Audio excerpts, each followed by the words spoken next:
I am Professor Dhaval Thoria and I welcome you all to our YouTube channel Gradkul. Yes, you have heard it right, Gradkul, Gradkul. It's a premier digital learning platform for graduates and postgraduate learners. Kindly subscribe to our channel and press the bell icon for the latest updates. Share this video and other videos with your friends too. Thank you. Yeah, so guys, आज हम क्या discuss करने वाले हैं? आज हम cost sheet topic, कौन सा टॉपिक? Cost sheet. सब्जेक्ट है कॉस्ट अकाउंटिंग, सब्जेक्ट है कॉस्ट अकाउंटिंग। कॉस्ट अकाउंटिंग में कॉस्ट शीट का एक क्वेश्चन सॉल्व करेंगे, कॉस्ट शीट का एक क्वेश्चन सॉल्व करेंगे। Okay, now before watching this video मैं आपसे रिक्वेस्ट करूँगा कि आप जो पार्ट 1 है इस वीडियो का वो देख लें।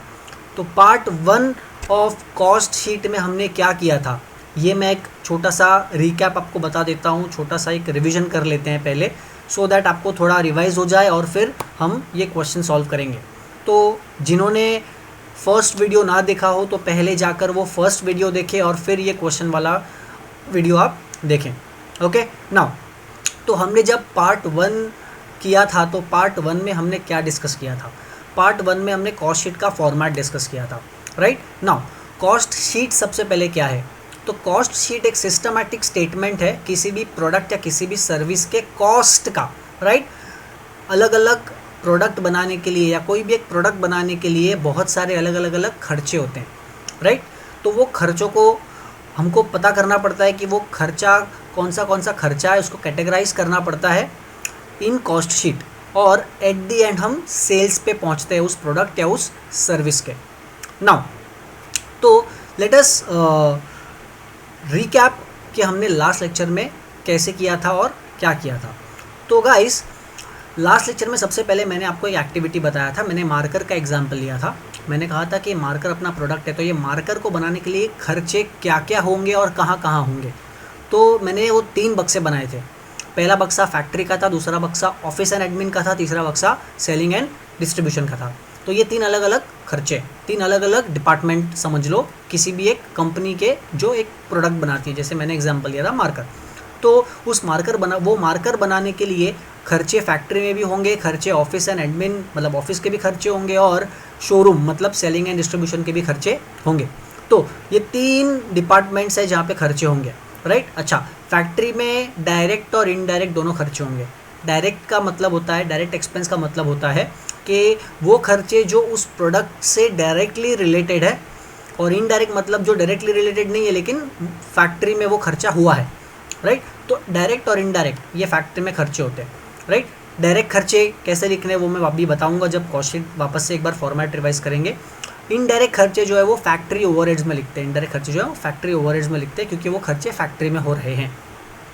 उसके बाद हमने देखा था ऑफिस एंड एडमिन का खर्चा, मतलब जो खर्चे ऑफिस में होते हैं, राइट। ऑफिस के अंदर जो खर्चे होते हैं, ऑफिस से रिलेटेड जो खर्चे होते हैं वो आएंगे ऑफिस एंड एडमिनिस्ट्रेशन में। और तीसरा जो बक्सा मैंने बनाया था वो था सेलिंग एंड डिस्ट्रीब्यूशन का, so selling and distribution overheads. Now तो ये 3 अलग अलग डिपार्टमेंट्स थे। किसी भी एक प्रोडक्ट को बनाने के लिए 3 अलग अलग डिपार्टमेंट्स में खर्चे होते हैं। Okay, now let us start with the format of cost sheet that we did. Now तो आपको यहाँ पे दिख रहा होगा स्क्रीन पर, मैंने लिखा है cost sheet. Okay, now cost sheet में सबसे पहले हम कौन सा खर्चा लिखते हैं? डायरेक्ट खर्चा लिखते हैं। और डायरेक्ट में मैंने 3 खर्चे बताए थे। सबसे पहला बताया था डायरेक्ट मटेरियल, फिर मैंने बताया था डायरेक्ट वेजेस, और फिर मैंने बताया था डायरेक्ट एक्सपेंसेस, राइट। सबसे पहले डायरेक्ट मटेरियल, फिर डायरेक्ट वेजेस और फिर डायरेक्ट एक्सपेंसेस। मैंने बताया था कि डायरेक्ट मटेरियल का अमाउंट डायरेक्टली नहीं मिलेगा, वो तुमको फाइंड करना होगा। तो कैसे फाइंड करोगे आप? Opening stock of raw materials add करोगे सबसे पहले, उसमें फिर ऐड करोगे परचेजेस ऑफ रॉ मटेरियल्स। अगर कोई कैरेज इनवर्ड्स होगा तो वो ऐड करोगे, क्लोजिंग स्टॉक होगा तो वो लेस करोगे। और एक चीज़ मैंने बताई थी, सेल ऑफ वेस्ट। अगर कोई रॉ मटेरियल ख़राब हो गया पड़े और वो उसको हमने भंगार में बेच दिया तो वो सेल ऑफ वेस्ट का जो पैसा आएगा वो आप यहाँ पे लेस कर दोगे। ओके, उसके बाद डायरेक्ट वेजेस। वेजेस मतलब क्या? वेजेस मतलब जो वर्कर डायरेक्टली वो प्रोडक्ट बनाता है। जैसे मैंने मार्कर का एग्जांपल लिया था, तो फैक्ट्री में जो वर्कर वो मार्कर बनाता है, उस वर्कर को जो हम वेजेस देते हैं वो यहाँ पे आता है। डायरेक्ट वेजेस या direct labour. Okay, direct wages या डायरेक्ट लेबर भी कह सकते हैं इसको, अंडरस्टूड। और फिर डायरेक्ट एक्सपेंसेस जो डायरेक्टली इस प्रोडक्ट को बनाने के लिए लगे हैं। इसमें क्या आ सकता है, इसमें आ सकता है royalty, royalty on production. Okay now, तो ये 3 खर्चे मतलब डायरेक्ट मटेरियल, डायरेक्ट वेजेस और डायरेक्ट एक्सपेंसेस को ऐड करने के बाद हमें क्या मिलता है बेटा, हमको मिलता है प्राइम कॉस्ट। हमको क्या मिलता है, प्राइम कॉस्ट। ओके अच्छा, प्राइम कॉस्ट आने के बाद हम क्या करते हैं, उसमें फैक्ट्री ओवरहेड्स ऐड करते हैं। अब ये सारे इनडायरेक्ट खर्चे चालू हो गए। इनडायरेक्ट में सबसे पहले फैक्ट्री, फिर ऑफिस आएगा और फिर सेलिंग एंड डिस्ट्रीब्यूशन आएगा। ओके सो सबसे पहले हम ऐड करेंगे क्या, फैक्ट्री ओवरहेड्स। ओके अब अलग अलग फैक्ट्री ओवरहेड्स के जो भी खर्चे होंगे वो हम इसके नीचे लिखेंगे, इसलिए मैंने उसको अंडरलाइन किया हुआ है। ओके अच्छा, प्राइम कॉस्ट में जब फैक्ट्री ओवरहेड्स सारे ऐड करोगे तो आपको क्या मिल जाएगा, ग्रॉस फैक्ट्री कॉस्ट मिल जाएगा। क्या मिल जाएगा बेटा, gross factory cost. Okay gross works cost भी बोल सकते हैं इसको। अच्छा, ग्रॉस फैक्ट्री कॉस्ट में फिर मैंने बेटा क्या बताया था कि आपको क्या ऐड लेस करना है, ऐड करना है आपको ओपनिंग स्टॉक ऑफ WIP और लेस करना है आपको closing stock of WIP। WIP मतलब वर्क इन प्रोग्रेस, जो माल हमने मशीन में डाला था, जो हमने बनाना शुरू किया था लेकिन वो ख़त्म पूरी तरह से नहीं हुआ, तो वो ख़त्म अगर पूरी तरह से नहीं हुआ तो उसको हम क्या बोलेंगे, वर्क इन प्रोग्रेस। ओके तो ग्रॉस फैक्ट्री कॉस्ट में आप opening stock of work in progress add करेंगे और closing stock of work in progress less करेंगे, तो आपको क्या मिल जाएगा, आपको मिल जाएगा बेटा नेट फैक्ट्री कॉस्ट या फिर नेट वर्क्स कॉस्ट। क्या मिल जाएगा, नेट फैक्ट्री कॉस्ट या नेट वर्क्स कॉस्ट। एक बार नेट फैक्ट्री कॉस्ट या नेट वर्क्स कॉस्ट आ गया मतलब आपने अभी एक खर्चा ऐड कर दिया, फैक्ट्री का खर्चा आपने पूरा ऐड कर दिया। अब नेक्स्ट खर्चा है ऑफिस एंड एडमिन, तो आप ऐड करेंगे office and admin overheads, office and administration overheads. Okay उसके अंदर जो भी खर्चे आएंगे वो आप लिखेंगे, तो आपको क्या मिलेगा बेटा, आपको मिलेगा कॉस्ट ऑफ प्रोडक्शन मिलेगा। क्या मिलेगा बेटा आपको, कॉस्ट ऑफ प्रोडक्शन। ओके या फिर कॉस्ट ऑफ गुड्स प्रोड्यूस्ड, इसको और क्या बोल सकते हैं हम, cost of goods produced, cost of goods produced. Okay दो नाम है इसके अलग अलग। अच्छा एक बार कॉस्ट ऑफ गुड्स प्रोड्यूस्ड आ गया बेटा, उसके बाद क्या होगा, उसके बाद आप उसमें ऐड करेंगे opening stock of finished goods और लेस करेंगे closing stock of finished goods. क्यों बेटा, क्योंकि एक बार फैक्ट्री से माल निकल गया मतलब वो अभी रेडी हो गया, फैक्ट्री से माल निकल गया, ऑफिस के खर्चे हो गए मतलब वो अब माल रेडी हो गया है, प्रोडक्शन हो चुका है, इसके लिए हमने इसके पहले बोला cost of production.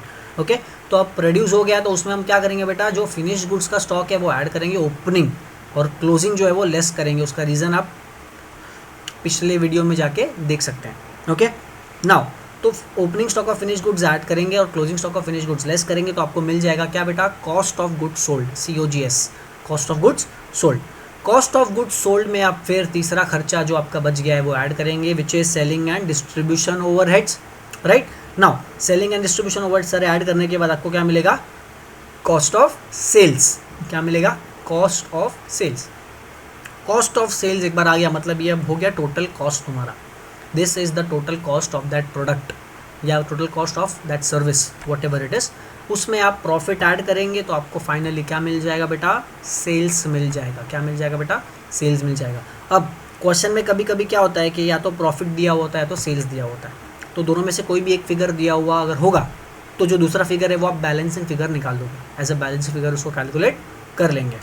Okay so ये जो था हमने पिछले लेक्चर में डिस्कस किया था format of cost sheet. Okay now let us solve a question regarding this cost sheet. Okay अब हम क्वेश्चन सॉल्व करेंगे। अब ये क्वेश्चन क्या है ये आप देखिए। अब यहाँ पे क्या कह रहे हैं कि from the following particulars prepare a cost sheet for the month of April 2020, मतलब अप्रैल 2020, showing what they are asking you to calculate the prime cost। Prime cost कैसे मिलता है बेटा, डायरेक्ट एक्सपेंसेस सारे आप ऐड कर दोगे, मतलब डायरेक्ट मटेरियल, डायरेक्ट वेजेस और डायरेक्ट एक्सपेंसेस आप तीनों ऐड करेंगे तो आपको प्राइम कॉस्ट मिल जाएगा। फिर वर्क्स कॉस्ट मतलब net factory cost, net factory cost मतलब प्राइम कॉस्ट में आप फैक्ट्री ओवरहेड्स ऐड करेंगे, फैक्ट्री ओवरहेड्स ऐड करने के बाद आप ऐड लेस करेंगे उसमें से वर्क इन प्रोग्रेस का स्टॉक, तो आपको क्या मिल जाएगा बेटा, वर्क्स कॉस्ट। फिर आपको बोल रहे टोटल कॉस्ट ऑफ प्रोडक्शन की बात कर रहे लोग, क्या बोल रहे टोटल कॉस्ट ऑफ प्रोडक्शन। और फिर आपको बोल रहे हैं कॉस्ट ऑफ सेल्स कैलकुलेट कीजिए, कॉस्ट ऑफ सेल्स। ओके तो फॉर्मेट के हिसाब से जाएंगे तो आपको ये सारे के सारे फिगर्स मिल जाएंगे बेटा, ठीक है। ओके चलो अभी क्वेश्चन में क्या क्या दिया है वो देखते हैं। सबसे पहले दिया है opening stock of raw materials, opening stock of raw materials. अब देखिए आपको यहाँ पे अलग अलग सारे आइटम्स दिए हुए हैं, तो आपको करना क्या है, आपको ये डिसाइड करना है कि आप इनमें से ये सारे आइटम्स है वो कॉस्ट शीट में कहाँ पे उसको उठा के रखेंगे। अब उसको कॉस्ट शीट में कहाँ पे उठाकर रखेंगे आपको ये डिसाइड करना है। ओके नाउ तो कॉस्ट शीट में कहाँ कहाँ रख सकते हैं मैं आपको पहले बता देता हूँ। सबसे पहले स्टार्ट करेंगे तो हम डायरेक्ट मटेरियल्स के अंदर जो opening stocks of raw material add purchase of raw materials right, फिर less closing stock carriage inward, तो ये वहाँ पे आएगा। फिर डायरेक्ट वेजेस उसके नीचे, फिर डायरेक्ट एक्सपेंसेस। उसके बाद कुछ खर्चे जो हैं वो फैक्ट्री ओवरहेड्स के अंदर आएंगे, जो फैक्ट्री के खर्चे हैं। और फिर जो कुछ खर्चे हैं वो ऑफिस एंड एडमिन के अंदर आएंगे, और कुछ खर्चे आएंगे सेलिंग एंड डिस्ट्रीब्यूशन के अंदर। तो ये सारे जो है ना, ये सारे क्लासिफिकेशन हमको करने हैं इस क्वेश्चन में से। अंडरस्टूड? ओके नाउ सबसे पहले opening stock of raw materials. तो बेटा opening stock of raw materials अपने को कहाँ लेना है? अपने को लेना है उसको डायरेक्ट मटेरियल में। कहाँ लेना है बेटा? डायरेक्ट मटेरियल में। मैं यहाँ पे सिर्फ आपको एक रेफरेंस के लिए बता रहा हूँ। ओके पहले हम डिस्कस करेंगे फिर उसको सॉल्व करेंगे। Now opening stock of raw materials हम कहाँ लिखते हैं? डायरेक्ट मटेरियल्स के अंदर। याद है सबसे पहले opening stock of raw materials लिखा जाता है। ओके नाउ उसके बाद opening stock of finished goods. Opening stock of finish goods. बेटा opening stock of finish goods अगर देखो याद हो तो कहाँ आता है? कॉस्ट ऑफ प्रोडक्शन आने के बाद उसमें वो ऐड होता है। कॉस्ट ऑफ प्रोडक्शन आने के बाद उसमें ऐड होता है। क्या ऐड होता है बेटा? Cost of opening stock of finish goods. Okay तो मैं यहाँ पे लिखता हूँ COP। COP के बाद उसको ऐड करेंगे, COP में उसको ऐड करेंगे। ओके तो ऐसे यहाँ पे ये भी लिख देता हूँ, add to COP। Okay now next purchase of raw material. बेटा रॉ मटेरियल मतलब डायरेक्ट मटेरियल में ये ऐड होगा। Okay now direct wages. तो आपको डायरेक्ट वेजेस तो डायरेक्टली लिख देने, डायरेक्ट वेजेस आपके कॉस्ट शीट में।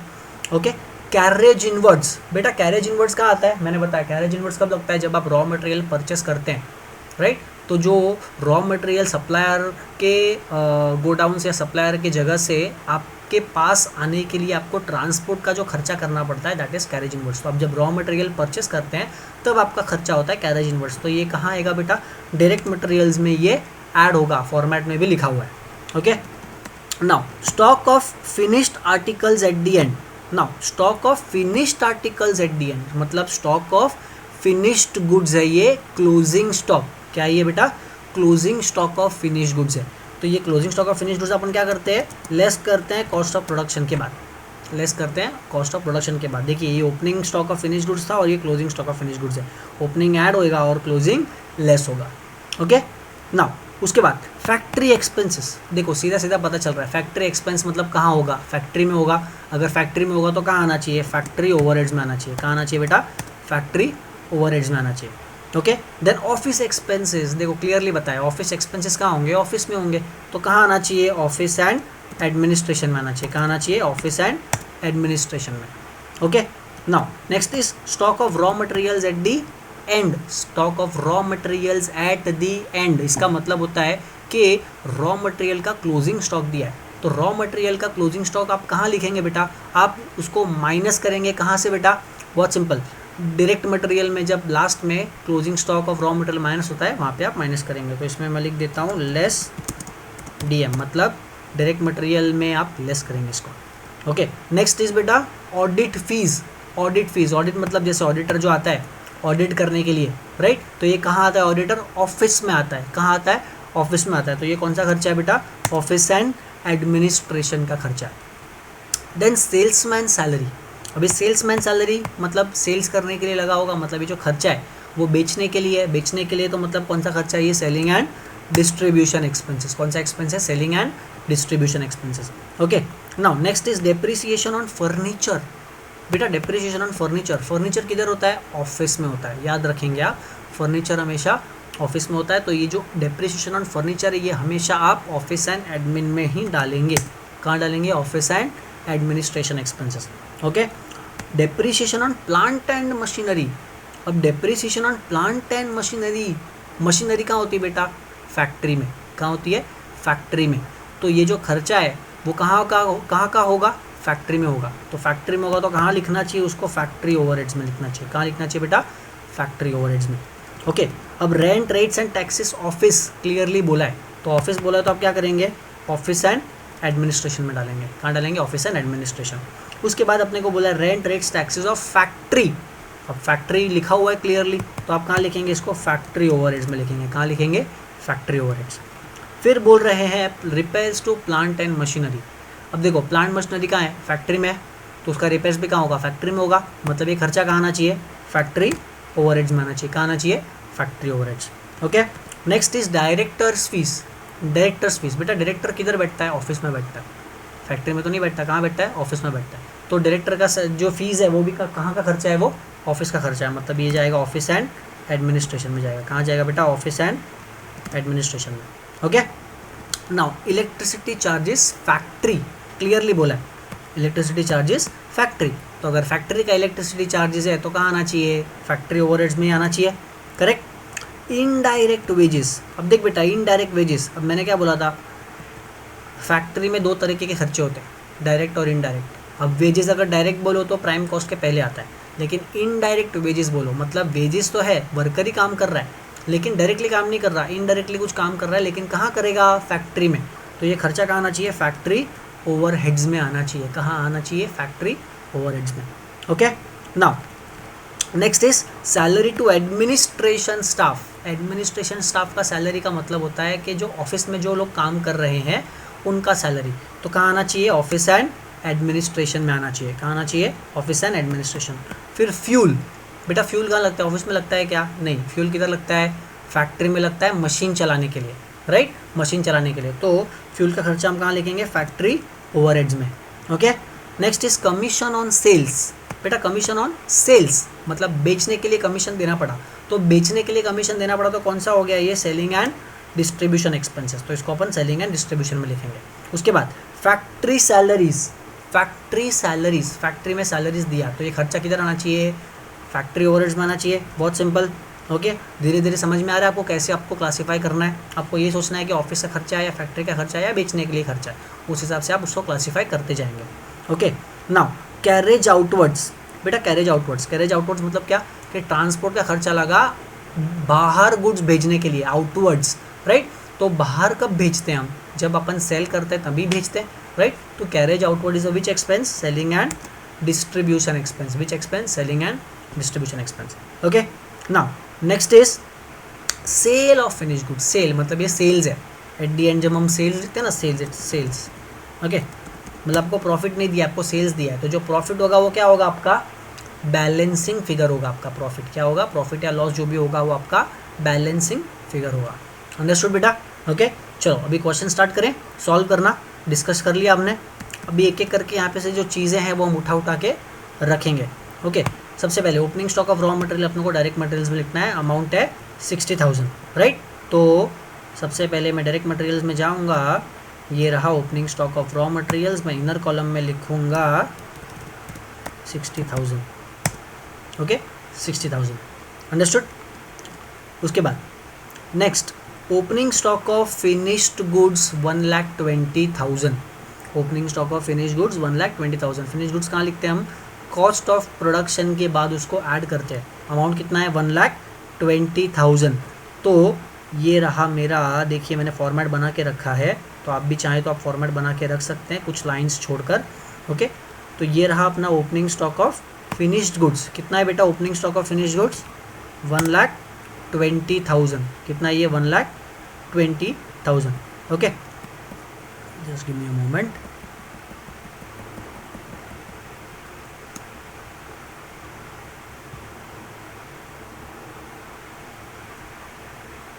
ओके, नाउ ये लिख दिया हमने opening stock of finished goods 1 lakh. Okay, ये आउटर कॉलम में आएगा बेटा, इनर कॉलम में।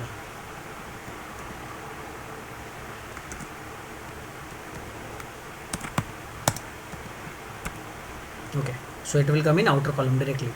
Now opening stock of finished goods लिख दिया। उसके बाद नेक्स्ट क्या है बेटा, देख purchases of raw materials 3,40,000। Purchases of raw materials 3,40,000 कहाँ लिखना है, डायरेक्ट मटेरियल्स में लिखना है। Purchase of raw materials direct materials में लिखना है 3,40,000। ये देखिए ये रहा purchase of raw materials, direct materials में मैं कितना लिखूंगा, 3,40,000। Okay, understood. नेक्स्ट परचेज के बाद हमको बोला है डायरेक्ट वेजेस, तो डायरेक्ट वेजेस हम डायरेक्ट लिख देंगे 1,50,000 यहाँ पे अमाउंट। डायरेक्ट वेजेस ये रहा 1,50,000। ओके, नेक्स्ट उसके बाद बोला है हमें कैरेज इनवर्ड्स 20,000। कैरेज इनवर्ड्स कहाँ लिखना है बेटा? डायरेक्ट मटेरियल्स में ऐड करना है, राइट। तो डायरेक्ट मटेरियल्स ये रहा हमारा और ये रहा ऐड कैरेज इनवर्ड्स, कितना है बेटा? 20,000। कितना है? 20,000। ओके, नेक्स्ट है बेटा stock of finished articles at the end, मतलब stock of finished goods at the end. तो ये क्या करते हैं हम? कॉस्ट ऑफ प्रोडक्शन के बाद लेस करते हैं। तो आ जाते हैं कॉस्ट ऑफ प्रोडक्शन के बाद लेस करते हैं हम। ये रहा closing stock of finished goods, कितना बोला है बेटा? 30,000। कितना बोला है? 30,000। ओके, ये समझा यहाँ तक? ओके, नेक्स्ट क्या है बेटा? देख, फैक्ट्री एक्सपेंसेस 1,16,000। फैक्ट्री एक्सपेंसेस कहाँ लिखना है? फैक्ट्री एक्सपेंस कहाँ लिखना है अपने को? फैक्ट्री एक्सपेंस लिखना है हमें फैक्ट्री ओवरहेड्स में। कहाँ लिखना है बेटा? फैक्ट्री ओवरहेड्स में। ठीक है, तो आ जाते हैं फैक्ट्री ओवरहेड्स। देखो ये रहा हमारा factory overheads, right. Factory overheads में लिख दिया फैक्ट्री एक्सपेंसेस 1,16,000। ओके, 1,16,000।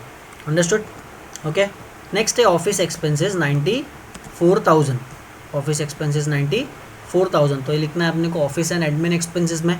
तो मैं क्या करूँगा? ऑफिस एंड एडमिन में जाऊँगा, 94,000 लिख दूँगा ऑफिस एक्सपेंसेस। ओके, ये रहा office and administration expenses. Okay, यहाँ पे मैं लिख दूँगा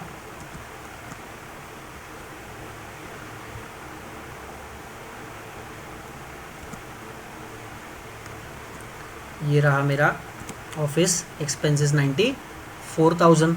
ओके, नेक्स्ट बेटा क्या है देखते हैं। Stock of raw materials at the end. Stock of raw materials at the end मतलब closing stock of raw materials है। तो closing stock of raw materials हम कहाँ लिखते हैं? डायरेक्ट मटेरियल्स में से लेस करते हैं। कितना है बेटा? 90,000। ओके, तो closing stock of raw materials ये रहा देखो आपका 90,000। अब बेटा क्योंकि नेगेटिव है तो मैं इसको ब्रैकेट्स में लिखूंगा। कैसे लिखूंगा? ब्रैकेट्स में। ओके, नेगेटिव होता है तो हम उसको ब्रैकेट्स में लिखते हैं। देखिए अपने आप नेगेटिव आ गया। Okay, now next audit fees. Audit fees मैंने बेटा कहाँ बताया लिखना है? ऑफिस एंड एडमिनिस्ट्रेशन एक्सपेंसेस में लिखना है, ऑफिस एंड एडमिनिस्ट्रेशन ओवरहेड्स में लिखना है, राइट। तो ऑफिस एंड एडमिनिस्ट्रेशन ओवरहेड्स में आ जाते हैं पहले। ये रहा आपका ऑफिस एंड एडमिनिस्ट्रेशन ओवरहेड्स, यहाँ पे मैं लिख दूंगा audit fees 4,000। Okay, understood? Next salesman salary है 15,000। सेल्समैन सैलरी बेटा कहाँ आएगा? Selling and distribution expenses. तो मैं सेलिंग एंड डिस्ट्रीब्यूशन एक्सपेंसेस में जाऊँगा और मैं लिख दूंगा salesman salary 15,000। Okay, salesman salary 15,000। Next depreciation on furniture. बेटा फर्नीचर किधर? ऑफिस में। तो ये किधर आएगा? Office and administration overheads. Okay, तो मैं इसको जाता हूँ ऑफिस एंड एडमिनिस्ट्रेशन ओवरहेड्स में और मैं यहाँ पे लिख देता हूँ depreciation on furniture 3,000। Okay, understood? उसके बाद नेक्स्ट है बेटा देख depreciation on plant and machinery. तो मशीनरी किधर? ऑफिस में। तो ये एक्सपेंस कहाँ जाएगा? ये एक्सपेंस कहाँ जाएगा? फैक्ट्री में। प्लांट मशीनरी कहाँ होता है? फैक्ट्री में। तो उसका डेप्रिसिएशन का जो खर्चा है वो भी आप कहाँ लिखेंगे? फैक्ट्री ओवरहेड्स में। कहाँ लिखेंगे? फैक्ट्री ओवरहेड्स में। ओके, तो मैं जाता हूँ फैक्ट्री ओवरहेड्स में। सबसे पहले ये रहा मेरा फैक्ट्री ओवरहेड्स और ये रहा मेरा depreciation on plant and machinery which is 2,000। Okay, understood? Next है rent rates and taxes of office. Rent rates taxes of office. Office बोला है मतलब ऑफिस एंड एडमिन एक्सपेंस में आएगा। ओके, तो हम जाते हैं ऑफिस एंड एडमिनिस्ट्रेशन एक्सपेंसेस में। ये रहा, यहाँ पे मैं लिख दूंगा rent rates and taxes of office which is 1,000। Okay, next rents rates taxes of factory. अब फैक्ट्री का रेंट रेट्स टैक्सेस बोला है तो फैक्ट्री का रेंट रेट्स टैक्सेस और कहाँ जाएगा? फैक्ट्री ओवरहेड्स में जाएगा। बहुत सिंपल है, राइट। तो मैं जाता हूँ फैक्ट्री ओवरहेड्स में। ओके, ये रहा मेरा फैक्ट्री ओवरहेड्स, लिख दिया मैंने rent rates and taxes of factory. Simple. चलिए नेक्स्ट क्या है? Repairs to plant machinery. Plant machinery किधर? फैक्ट्री में, इसलिए कहाँ जाएगा? फैक्ट्री ओवरहेड्स में जाएगा। बहुत सिंपल। तो ये रहा मेरा factory overheads, rent repairs to plant and machinery 4,000। Okay, next directors fees. Next क्या बेटा? डायरेक्टर्स फीस कितना है? 12,000। डायरेक्टर किधर बैठता है? ऑफिस में बैठता है। ओके, बड़ा आदमी है तो कहाँ बैठता है? ऑफिस में बैठता है। तो ये हम लिखेंगे ऑफिस एंड एडमिनिस्ट्रेशन एक्सपेंसेस में। कहाँ लिखेंगे बेटा? ऑफिस एंड एडमिनिस्ट्रेशन एक्सपेंसेस में। ठीक है, ओके। नेक्स्ट क्या है बेटा, electricity charges of factory. Electricity charges of factory कितना है, 50,000। फैक्ट्री का इलेक्ट्रिसिटी चार्जेस है तो कहाँ जाएगा, फैक्ट्री ओवरहेड्स में जाएगा, बहुत सिंपल है, राइट। तो ये रहा, हम जाएंगे पहले फैक्ट्री ओवरहेड्स में, ये रहा हमारा फैक्ट्री ओवरहेड्स, ये आ गया हमारा इलेक्ट्रिसिटी चार्जेस, ओके।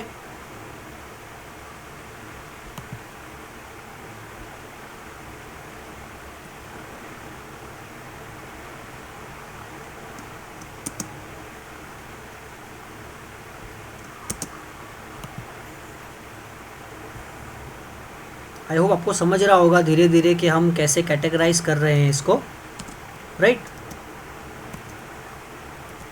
अगर फिर भी ना समझे तो आप जो कॉस्ट शीट का जो पार्ट 1 है वो आप एक बार देख लीजिएगा, तो आपका जो कंसेप्ट है वो क्लियर हो जाएगा, ओके। चलिए नेक्स्ट क्या है, इनडायरेक्ट वेजेस। इनडायरेक्ट वेजेस बेटा कहाँ आता है, फैक्ट्री में, ठीक है, ओके। तो ये हम जाके लिखेंगे फैक्ट्री ओवरहेड्स में, ओके। कहाँ लिखेंगे बेटा, जाके फैक्ट्री ओवरहेड्स, ये रहा हमारा factory overheads, indirect wages, okay, 40,000। Next क्या है बेटा, सैलरी टू एडमिनिस्ट्रेशन स्टाफ। अब एडमिनिस्ट्रेशन स्टाफ मतलब जो ऑफिस में बैठते हैं उनका सैलरी है, ठीक है। तो ये हम कहाँ लिखेंगे, ऑफिस एंड एडमिनिस्ट्रेशन ओवरहेड्स में लिखेंगे। कहाँ लिखेंगे, ऑफिस एंड एडमिनिस्ट्रेशन ओवरहेड्स, ठीक है, okay. Now next is fuel. Fuel बेटा किधर लगता है, फैक्ट्री में लगता है, बता दिया है, ठीक है, फैक्ट्री में लगता है, याद रखने का, ओके। तो हम फैक्ट्री ओवरहेड्स में जाएंगे और लिख देंगे हम यहाँ पे फ्यूल, क्या लिख देंगे बेटा, फ्यूल 96,000, ओके। चलिए next is commission on sales. Commission on sales, commission on sales. तो कमीशन ऑन सेल्स बेटा कहाँ आएगा, बहुत सिंपल है, कमीशन ऑन सेल्स मतलब सेलिंग के लिए खर्चा हुआ है, राइट। अगर सेलिंग के लिए खर्चा हुआ है तो सेलिंग एंड डिस्ट्रीब्यूशन में आएगा, करेक्ट। तो इसको हम जाके लिखेंगे सेलिंग एंड डिस्ट्रीब्यूशन ओवरहेड्स में। कहाँ लिखेंगे हम इसको, सेलिंग एंड डिस्ट्रीब्यूशन ओवरहेड्स में। आ जाइए, हम सेलिंग एंड डिस्ट्रीब्यूशन ओवरहेड्स में आ गए और ये लिख दिया commission on sales, okay. Next factory salaries. Factory salaries मतलब फैक्ट्री में जाएगा, राइट, और तो कहीं नहीं जाएगा। तो फैक्ट्री सैलरीज को हम लिखेंगे फैक्ट्री ओवरहेड्स में। कहाँ लिखेंगे बेटा, फैक्ट्री ओवरहेड। देखो ये रहा तुम्हारा factory overheads, factory salaries 37,000, okay.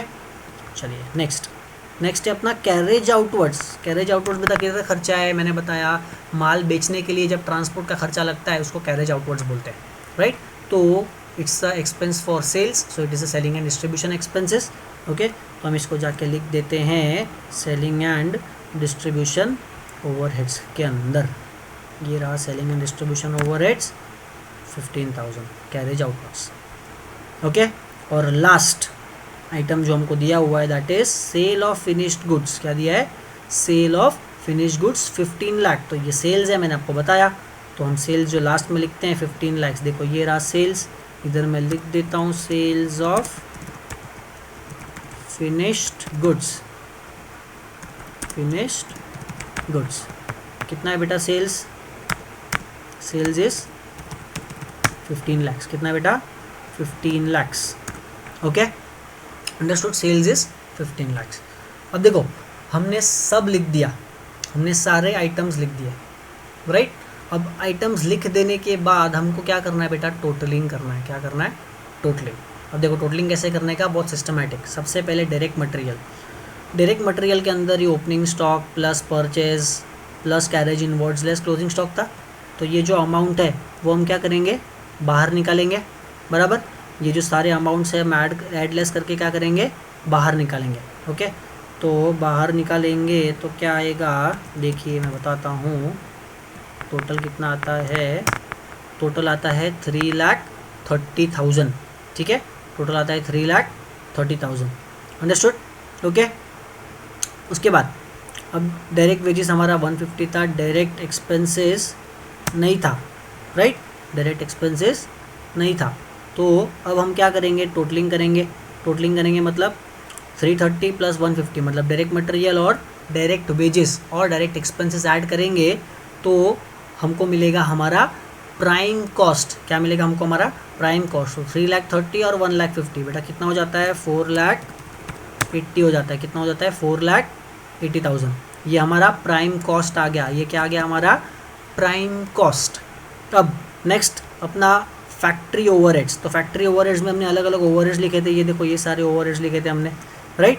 अब इसका जो टोटल है वो बाहर आना चाहिए, तो मैं इसको अंडरलाइन करके यहाँ पे हमारा टोटल आना चाहिए फैक्ट्री ओवरहेड्स का। ओके, तो फैक्ट्री ओवरहेड्स का हम टोटल करते हैं, देखते हैं कितना आता है।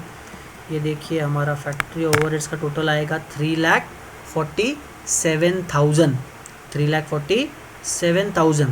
अब ग्रॉस फैक्ट्री कॉस्ट कैसे आएगा? प्राइम कॉस्ट का जो अमाउंट है 4,80,000 और 3,47,000 को आप ऐड करेंगे तो आपको क्या मिल जाएगा? आपका ग्रॉस फैक्ट्री कॉस्ट मिल जाएगा। क्या मिल जाएगा? Gross factory cost. तो मैं ऐड कर देता हूँ 4,80,000 प्लस 3,47,000 तो मिल जाएगा 8,27,000।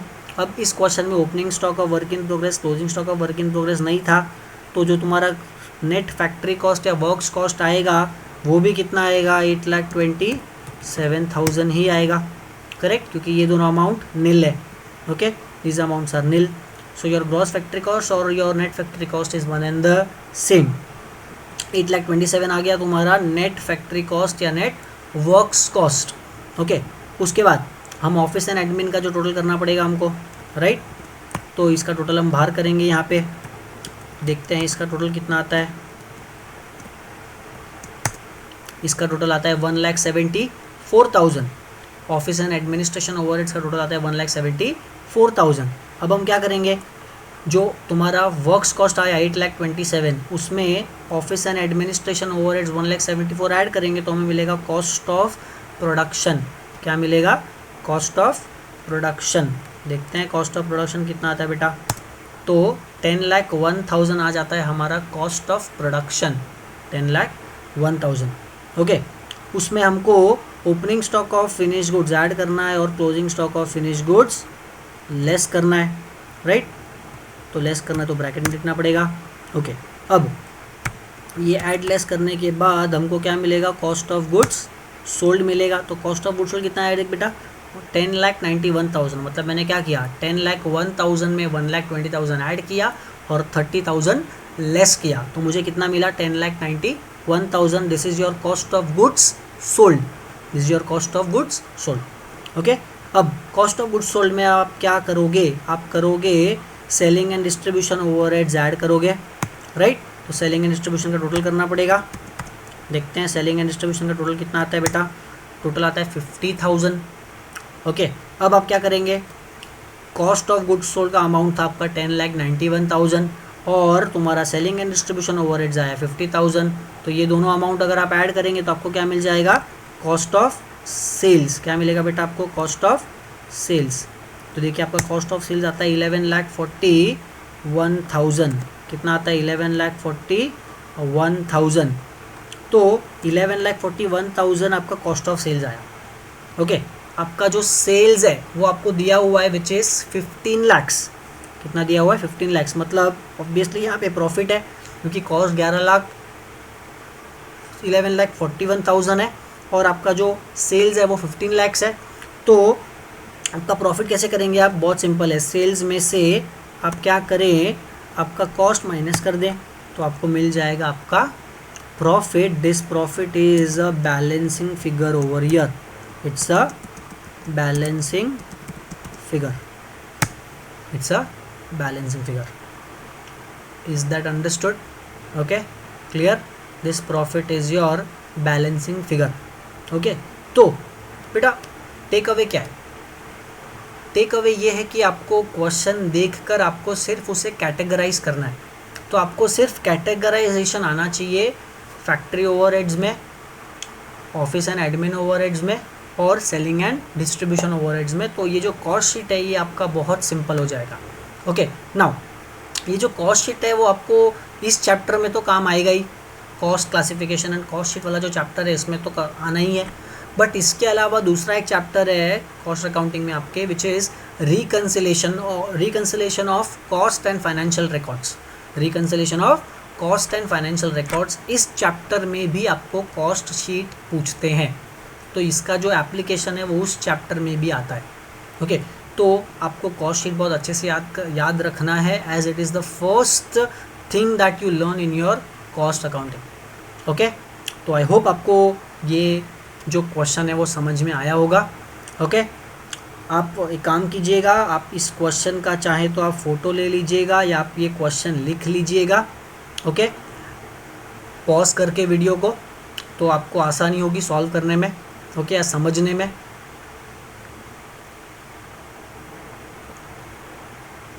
Okay, so thank you so much and I hope आपको समझ में आया होगा कॉस्ट शीट और उसका ये क्वेश्चन।